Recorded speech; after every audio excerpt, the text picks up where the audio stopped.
क्या आपका एम्प्लॉयर आपकी कंपनी जेन्युइन है? और क्या हमारा कॉज़ हमें मिलेगा कि नहीं? लिंक्स भी अपने डिस्क्रिप्शन बॉक्स में शेयर कर दूँगी। मैं यहाँ पे हेल्थ एंड केयर कंपनी का एनएचएस का लिखती हूँ। 17 कंपनीज़ को रिमूव कर दिया गया। आपने अपनी कंपनी से राब्ता करके अपने कॉज़ लेटर तक पहुँचना है। तो जैसा कि आप मेरी स्क्रीन पे देख रहे हैं, डेली लाइसेंस है register of workers and temporary workers licence sponsors पे आपके पास नीचे पूरी लिस्ट आ जाएगी कंपनीज की, ऑर्गेनाइजेशंस की। बिस्मिल्लाहिर्रहमानिर्रहीम, अस्सलाम वालेकुम and welcome to life in UK with Umme Hareem.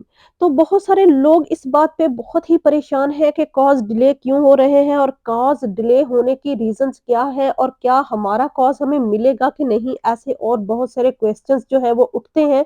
मैंने अपनी काफ़ी वीडियोस बनाई हैं कॉज लेटर के डिले होने से लेकर कॉज लेटर के इशू होने तक, और UK home office cause letter delay क्यों कर रहा है, ऐसी और बहुत सारी वीडियोस। हर वीडियो में लोगों ने एक ही क्वेरी, एक ही क्वेश्चन बार-बार किया है कि हमारे कॉज़ हमें अभी तक नहीं मिले, प्लीज़ चेक करके बताएँ आखिर ऐसी क्या रीज़न्स हैं कि हमारे कॉज़ हमें इश्यू क्यों नहीं किए जा रहे।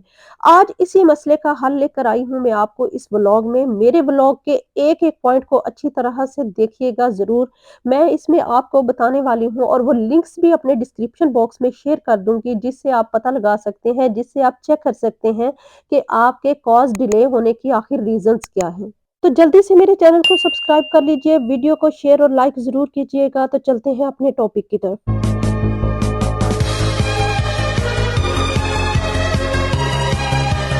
तो बात हो रही थी लोगों की परेशानी के कॉज़ नहीं मिल रहे लोगों को, तो इसके 3 स्टेप्स मैं आपको बताऊँगी कि आपने क्या करना है। आप खुद चेक कर सकते हैं कि आपके कॉज़ क्यों डिले हैं। पहला पॉइंट है, क्या आपका एम्प्लॉयर जेन्युइन है? यानी आपको जिसने वर्क परमिट दिया है, आपने जिसको डॉक्यूमेंट्स दिए हैं, जिस कंपनी को, आप खुद घर बैठे चेक कर सकते हैं ऑनलाइन कि क्या आपका एम्प्लॉयर, आपकी कंपनी जेन्युइन है। तो दूसरा पॉइंट है कि कैसे चेक करना है कि आपका एम्प्लॉयर जेन्युइन है, यानी आपकी कंपनी जो है वो लाइसेंस्ड है और वो आपको वर्क परमिट इश्यू कर सकती है, वो आपको कॉज दे सकती है। तो तीसरे नंबर पे जो सबसे अहम पॉइंट है कि अगर आपका एम्प्लॉयर जेन्युइन है, आपने ये चेक कर लिया कि आपका एम्प्लॉयर जेन्युइन है, तो नेक्स्ट स्टेप पे आपको क्या करना है, यानी इससे आगे भी आप कर सकते हैं। फर्स्ट तो आपने चेक करना है कि आपकी कंपनी जेन्युइन है भी कि नहीं, जिसने आपको वर्क परमिट का वादा किया है, जिसने आपका कॉज लेटर इश्यू करने का वादा किया है। और दूसरे नंबर पे आपने चेक करना है कि क्या आपकी कंपनी जो है वो जेन्युइन है, और अगर है तो फिर वो किस तरह से आपने उसको मज़ीद जो है वो अगले स्टेप पे कैसे आपने अपनी कंपनी से राब्ता करके अपने कॉज़ लेटर तक पहुँचना है। तो तीसरा और आखिरी पॉइंट जो मैं आपको बता चुकी हूँ पहले कि अगर आपका एम्प्लॉयर जेन्युइन है तो आपने नेक्स्ट स्टेप पे क्या करना है वो आपको कोई भी नहीं बताएगा। सब लोग जो है वो आपको गूगल सर्च करके ये बता देंगे, वो बता देंगे कि ये हो गया, वो हो गया, कॉज़ इस वजह से डिले है। लेकिन ये कोई नहीं बताएगा कि अगर कॉज़ डिले है या फिर आपका एम्प्लॉयर जेन्युइन है तो आपको नेक्स्ट स्टेप पे क्या करना है। तो मेरे साथ इस वीडियो में जुड़े रहें, मैं आपको नेक्स्ट बताती हूँ कि आपको क्या करना है। लेकिन उससे पहले हम थोड़ा-सा एम्प्लॉयर्स के बारे में बताएँगे कि कंपनीज़ ने किस तरह से फ्रॉड किया और किस वजह से कॉज़ डिले हो रहे हैं। यूके की कोई दो 30,000 से ज़्यादा कंपनीज़ को वर्क परमिट इश्यू किए गए, जिसमें हेल्थ एंड केयर की कंपनीज़ सबसे ज़्यादा थीं। हेल्थ एंड केयर होम्स की कंपनीज़ को बहुत ज़्यादा, इन एम्प्लॉयर्स को बहुत ज़्यादा तादाद में वर्क परमिट अप्लाई किए गए और उनको इश्यू भी किए गए होम ऑफिस की तरफ से, जो कि बहुत बड़ा स्कैम निकले। और आजकल जो है होम ऑफिस उनके पीछे पड़ गया है, उनका क्रैकडाउन शुरू कर दिया है, जगह-जगह छापे मार रहा है और उनकी इंक्वायरी शुरू हो गई है। आप ये सुनकर बहुत ही हैरान होंगे कि 800 कंपनीज को स्टेप डाउन करना पड़ा है, यानी यूके होम ऑफिस ने 800 कंपनी के लाइसेंस रिवोक कर दिए हैं। उन कंपनीज को रिवोक कर दिया है कि वो मजीद वर्क परमिट उनको नहीं इशू करेंगे और वो आगे किसी भी इंटरनेशनल एम्प्लॉय को नहीं बुला सकती। एनएचएस हेल्थ केयर कंपनीज की तरफ से बहुत ज्यादा इंटरनेशनल एम्प्लॉयज को बुलाने का फ्रॉड किया गया होम ऑफिस के साथ। तो होम ऑफिस ने ये क्रैकडाउन इसीलिए शुरू किया है क्योंकि एक ऐसा हेल्थ केयर होम था जिसने 270 एम्प्लॉयज के लिए वर्क परमिट यानी कॉज इशू करवाए, और वो बाद में पता चला कि वो कंपनी या वो हेल्थ एंड केयर होम तो एग्जिस्ट ही नहीं करता था। तो इस वजह से ये कॉज लेट कर रहे हैं। कि ना सिर्फ एम्प्लॉय की डिटेल बल्कि एम्प्लॉयर यानी जो आपकी कंपनी है उसकी भी डिटेल्स थॉरोली चेक की जा सके कि क्या ये भी जेन्युइन कंपनी है और क्या ये इस काबिल है, इसकी वर्थ इस काबिल है पर एनम के ये किसी एम्प्लॉय इंटरनेशनल एम्प्लॉय को बुला सके। तो अब मैं आपको बताती हूँ कि आपने कौन-सी वेबसाइट्स पे जाके अपना एम्प्लॉयर चेक करना है और उसका आपने लाइसेंस चेक करना है कि क्या ये एम्प्लॉयर जो है वो लाइसेंस्ड है, क्या ये आपको बुला सकता है आउट होम से, बैक होम से। तो इसका चेक करने का तरीका कुछ यूँ है, आप मेरी स्क्रीन पे रहें और चेक करें।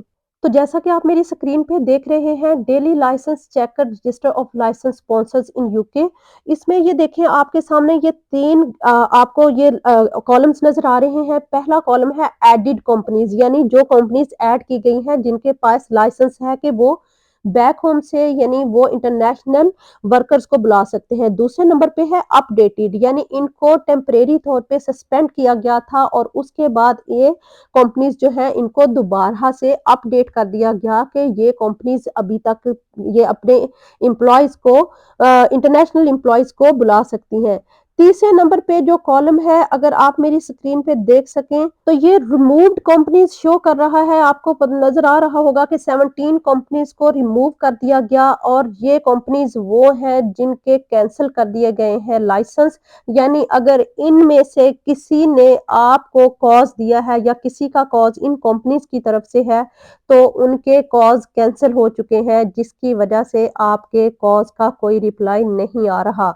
तो ये प्लीज़ ये यहाँ पे चेक कर लें ताकि आपकी फ्रस्ट्रेशन, आपकी कोई परेशानी, कोई टेंशन थोड़ी कम हो जाए और आप अपने एम्प्लॉयर से राब्ता कर सकें कि आपका तो लाइसेंस कैंसल हो गया है या अगर स्टिल आपकी अपडेटेड कंपनी में है या फिर आपकी एडिड कंपनीज़ में है। एडिड कंपनीज़ मीन के मज़ीद ऐड की गई कंपनीज़। तो ये सारी टोटल 30,000 के करीब कंपनीज़ हैं जिनको ऐड किया गया है। इसको आप अल्फ़ाबेटिकल ऑर्डर के थ्रू भी सर्च कर सकते हैं। वो कैसे कर सकते हैं मैं आपको नेक्स्ट स्टेप में बताती हूँ, मेरे साथ स्क्रीन पे रहिएगा।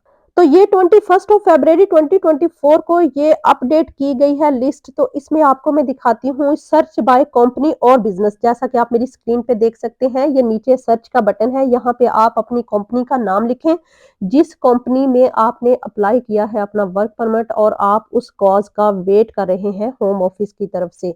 यहाँ पे आप कंपनी का नाम लिखें। सपोज़ मैं यहाँ पे हेल्थ एंड केयर कंपनी का एनएचएस का लिखती हूँ क्योंकि मोस्टली लोगों ने जितनी भी मैंने वीडियोस बनाई हैं उसके नीचे जो मुझसे क्वेश्चंस किए हैं, कोई सवाल किए हैं वो हेल्थ एंड केयर वीज़ाज़ के मुतालिक है। तो मैं ये कंपनी का नाम लिख रही हूँ एनएचएस का, हेल्थ एंड केयर एनएचएस। तो उसमें ये आप देख सकते हैं कि डिफरेंट कंपनीज़ हैं जिनमें से कुछ रिमूव हो गई जैसे health and social care information centre है।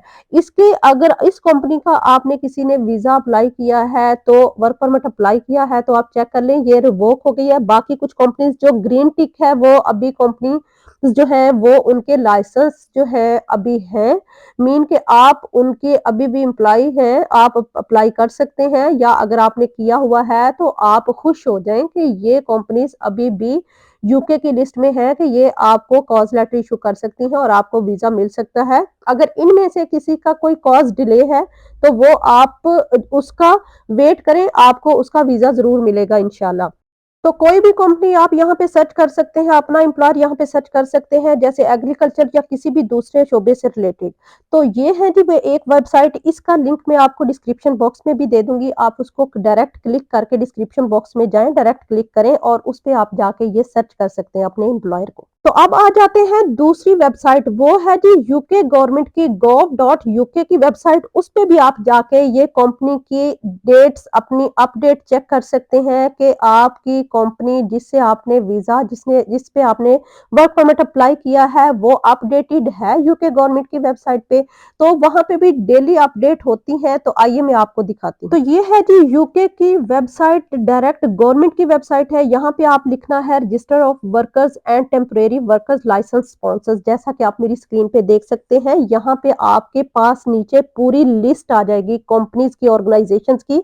Organisation name, town, city, county, type of rating, कि कंपनी ए रेटिंग है, बी रेटिंग है या फिर सी, डी रेटिंग है, कौन-सी रेटिंग है कंपनी की। इसके साथ फिर आ जाता है रूट, यानी आपने किस रूट पे अपना वर्क परमिट अप्लाई किया है, स्किल्ड वर्कर्स हैं, क्रिएटर वर्कर्स हैं या आईटी स्पेशलिस्ट है या फिर किसी और एग्रीकल्चर से रिलेटेड है। तो ये सारी कंपनीज़ की डिटेल है, ये 21st ऑफ फ़रवरी को अपडेट की गई है, डेली अपडेट होती है यूके की गवर्नमेंट की वेबसाइट पे www.gov.uk पे आप जाएँ तो ये आपको लिस्ट मिल जाएगी और इसको आप चेक कर सकते हैं। ये अल्फाबेटिकल ऑर्डर के हिसाब से भी आप कंपनी को सर्च कर सकते हैं यहाँ पे भी, लेकिन यहाँ पे ये लिस्ट जो अपडेट की गई है आप चेक कर सकते हैं। तो इसका लिंक भी मैं आपको डिस्क्रिप्शन बॉक्स में दे दूंगी, आप जरूर चेक कीजिएगा और इस तरह से आप अपनी परेशानी से बच सकते हैं। तो थर्ड पॉइंट हमारा क्या था, थर्ड स्टेप क्या था कि आपको क्या करना है अगर आपका एम्प्लॉयर जेन्युइन है, यानी आपकी कंपनी अगर अभी भी अपडेटेड है और लाइसेंस्ड है, तो आपने क्या करना है,